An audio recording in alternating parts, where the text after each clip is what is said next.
Hello and welcome to the Philadelphia Asian American Film Festival Q&A for the Bengali. My name is Arjun Zafar and I'm here with director Kavery Kaul. Would you care to introduce yourself in a bit more detail? Thank you so much, Arjun. Thank you, Festival, for having me. It's a pleasure to be here. I'm a director, producer, and writer of the Bengali. I've made many documentary films. I was born in India, but I've grown up American, so I salute both sides of my hyphen. Great. So we have some, we're obviously open for audience questions if folks are viewing, but we have some pre-prepared as well, so I'll just get started. How did you originally learn of Fatima's story, and what led you to think that this would be a good idea for a film project? Well, I learned of it while I was growing up, of the Yeah. story, the larger story. Uh, I had heard growing up that there were Indians who came here long before we did. And my mother was a history teacher, and she told me I would never find it in the history books, but it was something to remember. So when I met Fatima, I thought she was an African American woman. Somewhat into our first conversations, she mentioned she had a grandfather from India. I was delighted. She meant when she mentioned that he had come from Bengal, I told her that's where I was from. She was delighted. So that's when I started spending time with the families in New Orleans of similar background. And I knew this film had to be made. It was how would it get made and what was the real story I was telling? Okay. So when you were in New Orleans, it seems that one of the big challenges you faced was to give your viewers a sense of a mixed Indian African American community that, in a sense, no longer exists. You came up with a sort of ingenious solution to that, and how did you come up with the way to present that? Well, the community still exists. They're just into third and fourth generations. Mm. And the film had to be made because the descendants are all very, very proud of their grandfathers. Uh, their grandfathers were an inspiration to them. They came from a faraway land that seemed both mysterious and appealing. This was an African American community growing up in segregation, and the options seem limited. But if you have a grandfather from far away, your options are no longer limited. So the community is still there. We approached it through family because, in the end, isn't that what the film is about? And I collected stories from many others, but I focused on this one family just because I thought that intimate filmmaking style would take us deeper into the history. Yeah, so you speak of the intimate filmmaking style. Can you kind of elaborate on what you mean by that in a sort of, I guess, storytelling sense? Well, in a storytelling sense, I took one woman to India on a journey that seemed, I don't know whether you'd call it unlikely or insane because we had so little information. And that woman's story really stands for many other people, both in India and here, people who are very enthusiastic about learning more about this history. So I took her into what is really the heart of Indian culture there. This was not a tourist journey. And she had to go into the heart of Indian culture to learn about her grandfather. And that seemed to demand a storytelling style that was intimate because it's so personal and so unfamiliar. But at the same time, the historical background had to be included. People say, "Oh, I want to know more." Of course, we want to know more because it's not in our history books. Why isn't it in our history books? We need to change that. But I told the history through animation. I found that our stories are not always well documented. And when I looked at archival material, I didn't really find what I was looking for, the lively spirit of the community in New Orleans, the African Americans who took in the Indians and the way they met and what was new to each side. So I found an animator who got the story, and in India too. Who were these spunky men from the village who decided to go off to other parts of the world? I wanted more than just the few photos I found, and I had to deal with the lack of photos too. Can you elaborate a bit more on what your research, the process of research and the logistics of it actually looked like? Well, the process of research for me as a filmmaker relies on the fact that I think people are at the heart of any story. So I started by talking to many, many people. There's the woman in New Orleans who spoke about very proudly of how her grandfather came from India. He was a peddler who earned $10 a day. And believe me, that was a lot of money in those days. There was the man who told me about his grandfather who married an church going African American woman. And her church community became the people who bought from him. So these are the stories that bring to life what can be in the archives, but is of a different nature, of less of a filmmaking nature. Of course, I looked at the archives in India too, uh, but I go for the people, both here and in India. Um, could you also talk about what it was like filming specifically, just in general, the sort of logistics of filming this whole project, and then also specifically some of the logistics of filming in the village that you ended up in? Just the basics of like uh, what was the day to day like? How was it working with your equipment in like like a remote place like that? Like just some of the more basic stuff, and then also like yeah, the general logistics. Well, filmmaking is always a challenge, Yeah. especially on an independent filmmaking project.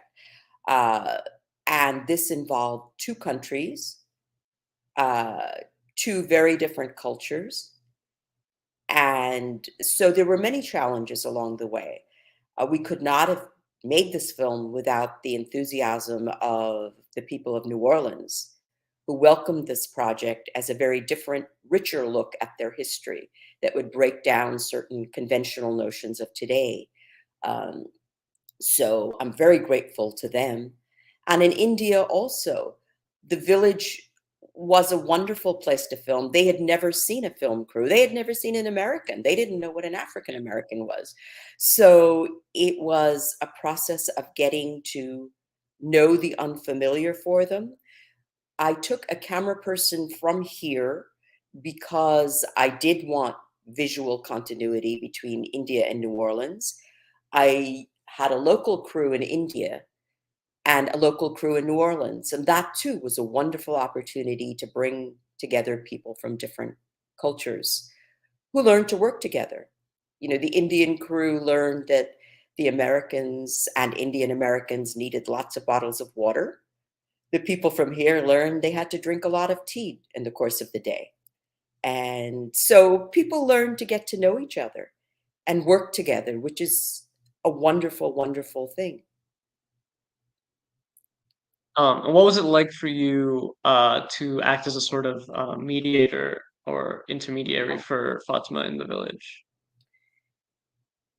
if It that's how you wa would describe it? Absolutely. I was the guide, I was the translator. Um, it was an immense joy to be helping someone who's African American find some of their roots in India because I have the privilege of knowing where I'm from. Many African Americans don't. So this gives something, gives something back to the America that I live in and belong to. Um, it was also an enormous challenge because when you go on a journey where you don't know what you'll find, uh, in a journey like this, I felt an enormous responsibility that what happens if we don't find anything? Both the responsibility to others in the film and also as a filmmaker. I mean, of course, it can be ended on any note, but wouldn't it be good if we could end on a good note? Yeah. And with the villagers, it was wonderful because I speak the language, I know the culture. Um, Without that familiarity, it might have been way too much of a shock for them. Plus, my sound recordist, my production manager, we could all sit back and relax with them. I spent many hours just sitting and laughing and talking with the village women, and it was a pleasure. You mentioned, sitting and talking with the village women. What, if any, kind of uh, role did gender play in sort of the way you were responded to, the way that people kind of, reacted to the whole idea, any like, or just your daily lives? Gender played a critical role. Yeah. I'm a woman filmmaker, and the fact that I could just sit on the ground or on a bed, have a cup of tea, and chat and laugh about many things paved the way. And in the story itself, it's the women who really opened the doors for Fatima. And I have to say, as a mother, I have to point out, the way to any mother's heart is through their children. So when Fatima starts interacting with the children, the women really open up. Then it's about little things that one can't just go anywhere and expect people to give you the information you want. You have to build a relationship. And it's that relationship that forms out of talking about whatever you have in common: family, cooking, whatever you find that can lead to an exchange of similarities and differences and laughter. And that's what the women did. Um, in going into a sort of situation like this, where do you sort of, I guess, draw the line or differentiate between sort of preparedness, kind of based on, you know, research or experience or whatever it might be, versus having sort of preconceived notions and expectations, um, that may affect, what your experience is like going into it? Well, it's a blurry line. Yeah. I find it necessary to go into a film with some idea of what I'm looking for, uh, a concept, a hope, a very broad plan. Then you have to go with the flow of what's happening. We walked into the village and I saw everybody staring at Fatima. I turned to my camera person and said, "We need that." So you have to be alert and on the ground.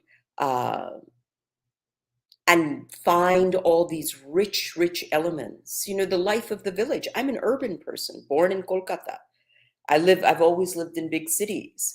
Um, so I saw the women tending to the chickens. I saw the cows. I saw the work in the fields. And I said to my camera person, this is the life of the village. We need to get it. And I also felt very strongly that this is not a village from centuries ago. We have to get the old and the new. This is not just picturesque, charming India. This is a village that's developing fast, and the woman who seems to be sitting in a corner embroidering grabs her cell phone. We need to get that too. So it's complicated. It requires being alert constantly.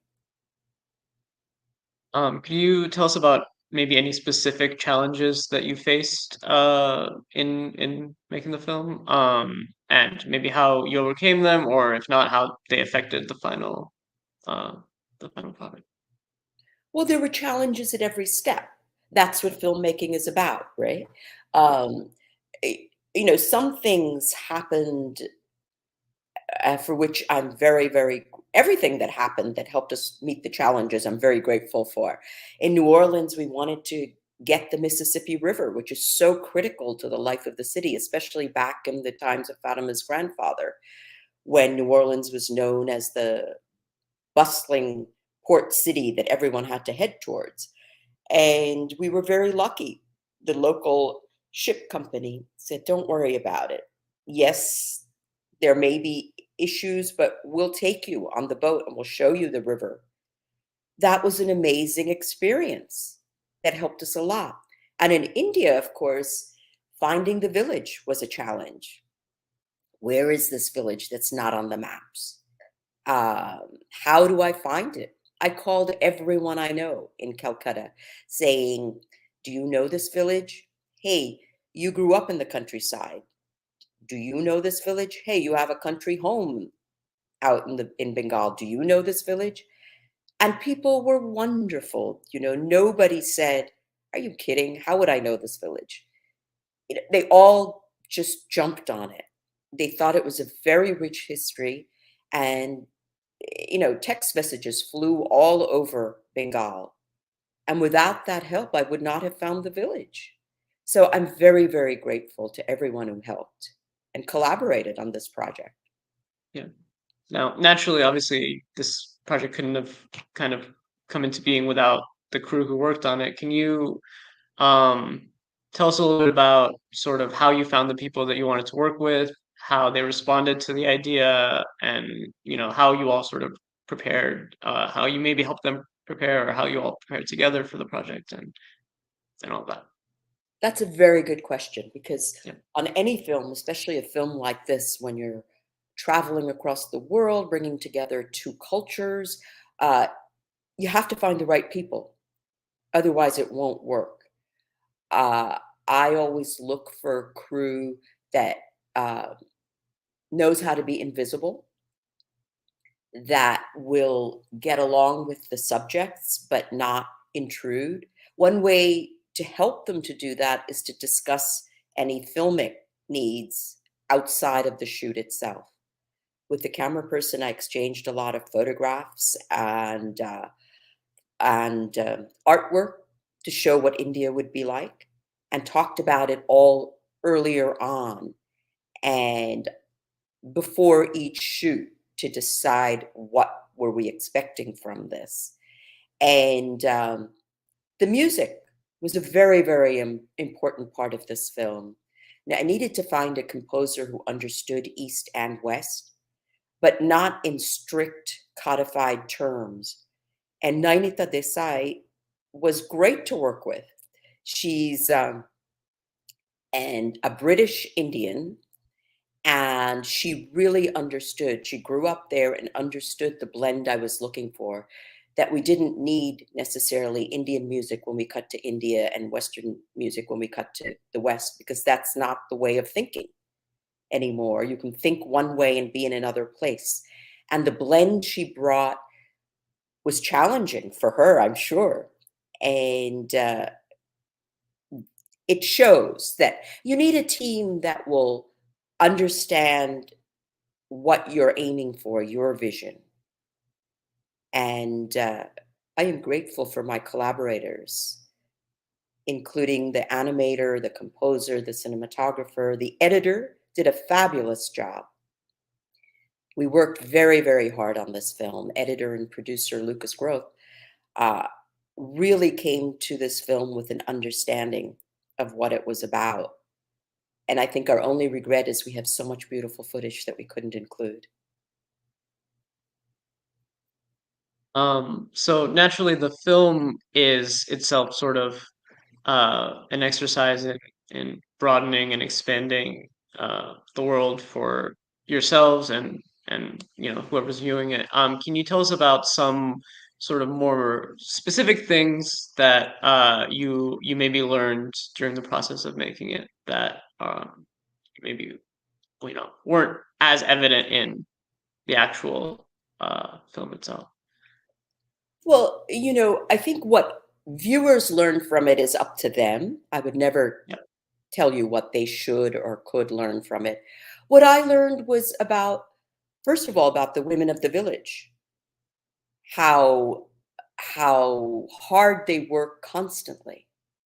They're laughing and talking, but they're working, whether they're taking care of the children or the animals or embroidering.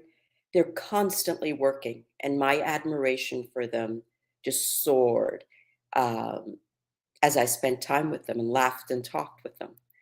I also learned about, for myself, what I had known, but it was reinforced, what an incredible gift it is to know where I come from, and how everybody, in some ways, searches for where they come from and wants to know more. And I think that we have to just give room. Those of us who know where we come from should cherish that. And those who are searching, I wish them all the best, and I hope they find out more. That's beautiful. And can you tell us a bit about well, I guess what have been some reactions that you've seen to the film that maybe have either surprised you or given you maybe some additional kind of insight into what you know what this whole thing has been about? Well, what's really moved me has been the response of people who've seen the film. And they're different people, you know? Obviously, for those of us who come from that part of the world, it's been very exciting, especially I think that even those of us who are not villagers, we see some of our thoughts and impressions reflected in what the villagers say so honestly, and maybe we don't anymore. Um, it's also been of significance to African Americans. I was just in the Caribbean, and there was tremendous interest in this film because it hits everyone who is of a diaspora.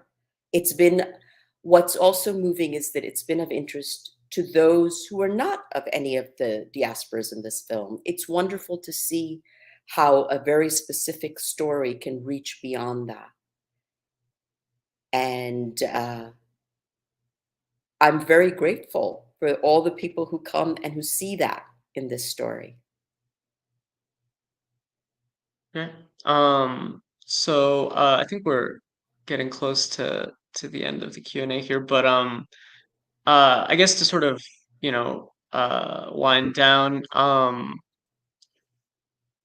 wondering, obviously we want the film to speak for itself. But, given the opportunity, you're here, you're speaking to the people who've already seen it. Is there anything that you really just kind of would like for people to know about this community, about this history, anything that you kind of hope, um, given that you don't necessarily want people to have their own interpretations, but anything that you would just like to say to folks about this? Well, I would like all of us to be aware of the past, the larger past that we all come from that's been forgotten and ignored. And I would like all of us to tell our stories in different ways, but tell our stories so they don't get lost. And I would like all of us to demand that we be included in the global cultural landscape of this country and the world. Great. Thank you so much. Just to close, I will ask, is there anything that you're kind of working on right now that you would like folks to know about? Any way that people can support you, follow your work? Yeah, let us know. I am working on something right now. Um, what I want people to know is that, yes, I am working on something right now. I'm not going to talk about it a lot because it's not Yeah, developed far enough, but do know sure. that I'm making another film. Stay in touch. Stay in touch through our social media, Instagram, River Films Unlimited, Twitter, at Kavery Kaul, our website, you know, www.thebengalifilm.com. Stay in touch. I love to hear from all of you. And even when there's a delay in response because I'm away or tied up with production, we do get back to you. So stay in touch. Great. Well, thank you to Kavery Kaul for taking the time and answering some of our questions. Um, Thank you to anyone who might be viewing. If you want to see more from PAF, you can always go to our website, paf.org. Hopefully, you'll check out the rest of the festival. Whatever's available online. If you're in Philly, come to our last little events. But yeah, thanks everyone. Thank you so much for having me, Arjan.